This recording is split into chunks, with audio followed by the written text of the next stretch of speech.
ರಾಜ್ಯ ಕಾಂಗ್ರೆಸ್ನಲ್ಲಿ ಈಗ ಸಚಿವ ಸಂಪುಟ ವಿಸ್ತರಣೆಯದ್ದೇ ಮಾತು. ಹೊಸ ಮುಖಗಳಿಗೆ ಚಾನ್ಸ್ ಕೊಟ್ರೆ ಪಾರ್ಟಿ ಇನ್ನೂ ಸ್ಟ್ರಾಂಗ್ ಆಗುತ್ತೆ ಅಂತ ಲೋಕೋಪಯೋಗಿ ಸಚಿವ ಸತೀಶ್ ಜಾರಕಿಹೊಳಿ ಅವರು ಮಾಧ್ಯಮಗಳ ಮುಂದೆ ಓಪನ್ ಆಗಿ ಹೇಳಿದ್ದಾರೆ.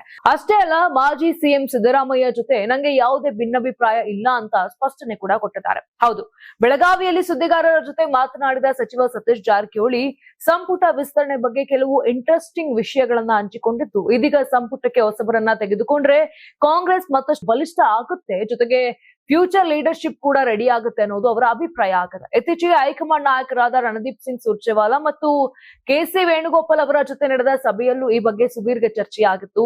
ಜೊತೆಗೆ ರಾಜ್ಯ ನಾಯಕರು ಸಹ ಅವರವರ ಅಭಿಪ್ರಾಯವನ್ನ ಹೈಕಮಾಂಡ್ಗೆ ತಿಳಿಸಿದ್ದು, ಅಂತಿಮ ನಿರ್ಧಾರವನ್ನ ಕೇಂದ್ರ ನಾಯಕತ್ವವೇ ತೆಗೆದುಕೊಳ್ಳಲಿದೆ ಅಂತ ಜಾರಕಿಹೊಳಿ ಹೇಳಿದ್ದಾರೆ.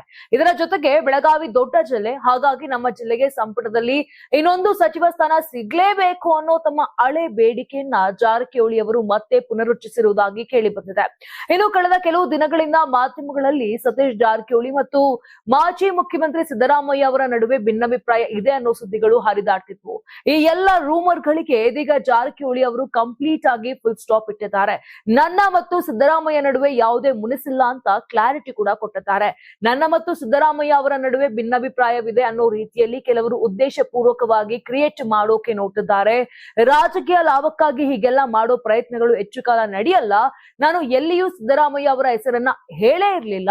ಮಾಧ್ಯಮದವರೇ ನನ್ನ ಹೇಳಿಕೆಯನ್ನ ಅವರಿಗೆ ಲಿಂಕ್ ಮಾಡಿದ್ದಾರೆ ಅಷ್ಟೇ ಎನ್ನುವುದು ಅವರ ಮಾತು. ಸದ್ಯಕ್ಕೆ ಈ ಎಲ್ಲ ಬೆಳವಣಿಗೆ ನೋಡೋದಾದ್ರೆ ಸತೀಶ್ ಜಾರಕಿಹೊಳಿ ಅವರ ಈ ಮಾತುಗಳಿಂದ ಒಂದು ವಿಷಯ ಅಂತೂ ಕ್ಲಿಯರ್ ಆಗಿದೆ.